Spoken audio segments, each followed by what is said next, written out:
with the rest of Orlando, Florida, expected to wreak havoc on the region this weekend. Here's the latest on Irma, now back up to Category 5.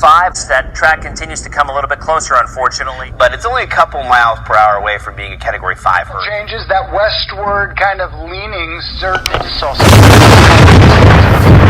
Everything to the north of that, the entire state of Florida. It's a ghost town. Irma is knocking and there is no one here to answer the door. County, Orange County here where Orlando is under a tornado warning. There have already been 2 tornadoes in the county to the east of us, correct?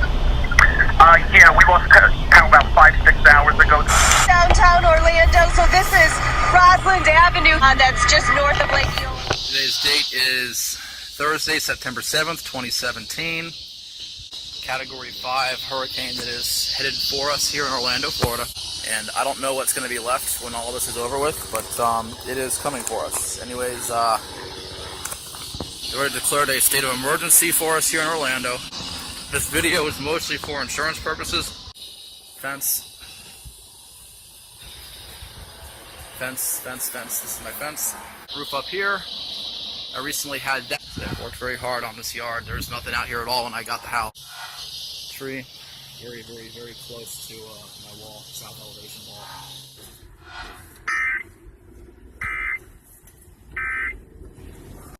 Areas at 12 p.m. today.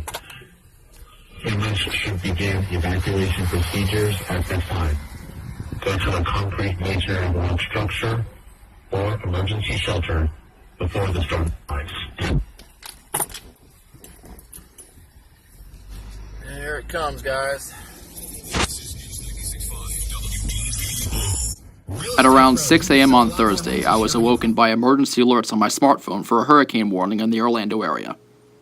I didn't have much time to prepare, but I pulled all my equipment safely into the center of my home and turned the air conditioner down as low as it could possibly go, as well as froze all of my bottled water.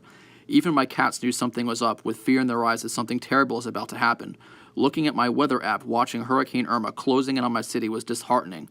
I barely had enough time to board up a couple of windows and tarp my equipment in fear of a roof collapse and water damage. Then I went inside, clicked on the radio. Tornado warning for the following counties in Florida, Orange and Seminole.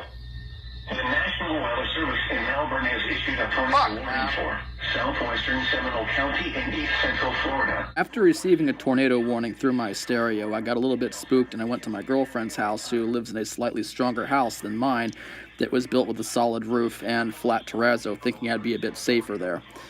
At that point, things did begin to deteriorate, and I went onto Facebook Live and began to speak to people about the storm. Alright, you guys, we're under a tornado warning. This is the last, I'd say last 10 minutes. Things have really begun to deteriorate around here. There's the wind really starting to pick up now. Somehow, I still have power. Tornadic thunderstorm is actually approaching us, and I guess there was a touchdown at some point, somewhere in the area real close by. I can actually, if you guys can hear it, those are the actual tornado sirens in Winter Park. It's very, very faint, but you can hear them.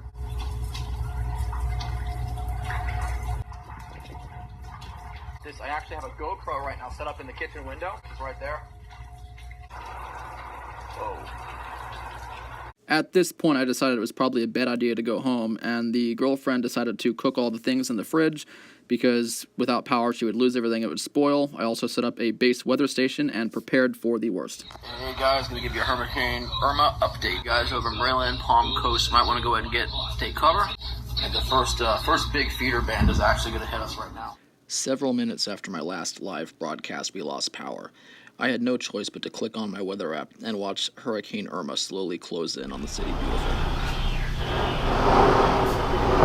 Big gust there.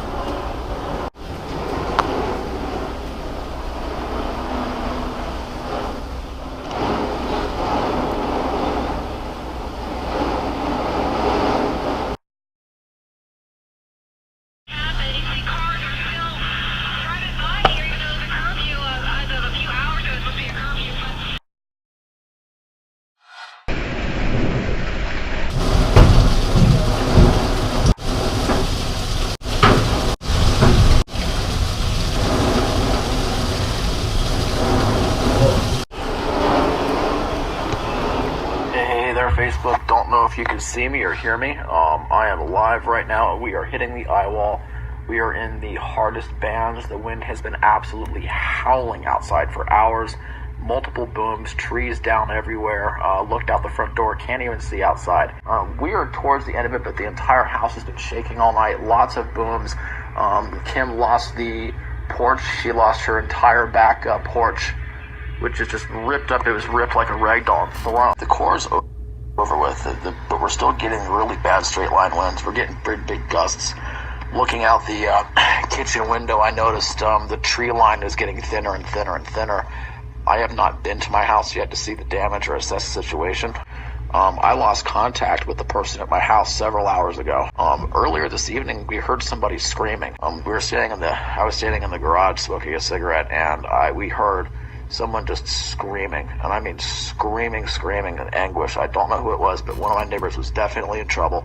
And the thing is, we can't even call help. The EMS people aren't going to come out because of the storm conditions, so we're all hunkered down here in a little hallway. Now, one thing about this, guys, the hurricane strength winds that we've seen this evening, it's been intense. It's been extremely intense. We have not been outside yet. Lots of boot lightning, and they're actually saying that this is going to be the largest power grid reconstruction in the history of the country. So the entire state has been absolutely hammered. It was so bad earlier, we were standing in the pantry and listening to this little transistor radio that I have, and the attic scuttle was actually breathing, and it was like popping up and down.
My neighborhood didn't suffer too terribly except for some trees down, but not everybody was so lucky.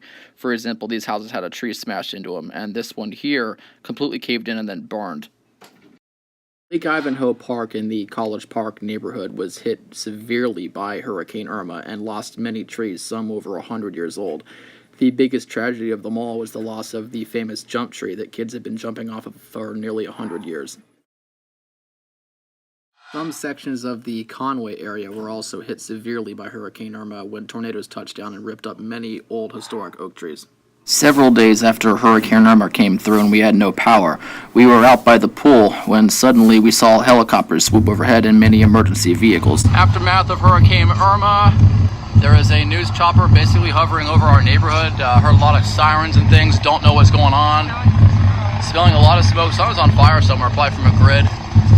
Hurricane Irma aftermath, half the power's still out, but yeah. I ended up getting in the car and driving down the street, and little did I know about the tragedy that I would soon see.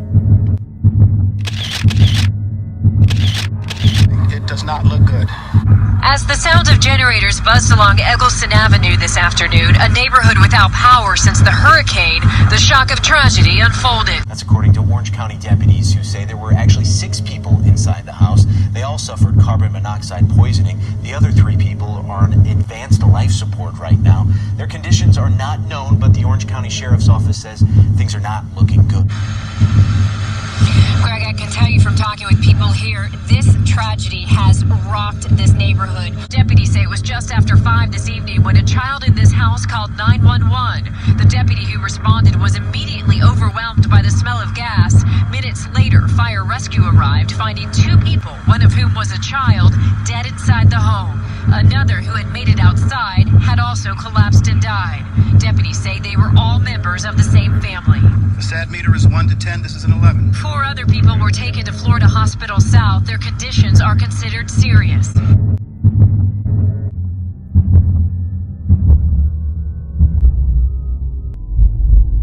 These people were my neighbors. I've seen them all at the community pool multiple times, and I've also seen them in front of the house with the mother sitting on the lawn chair. These kinds of tragedies happen all the time. Don't let your family be next. In the weeks following Hurricane Irma, we began the yard cleanup as well as mending our fences and houses, and everything turned out to be okay, at least for me and my people. My fence may never be the same again, and my yard may never be quite as green, but it matters to the people I care about, my friends, my family. They are all okay, and we are blessed. I was a little bit scared during the storm, especially when we had 100-mile-an-hour winds ripping over me in the closet, but all in all, we turned out okay, and Hurricane Irma was most definitely a memorable storm for good and for bad. Thanks for watching, and remember to subscribe.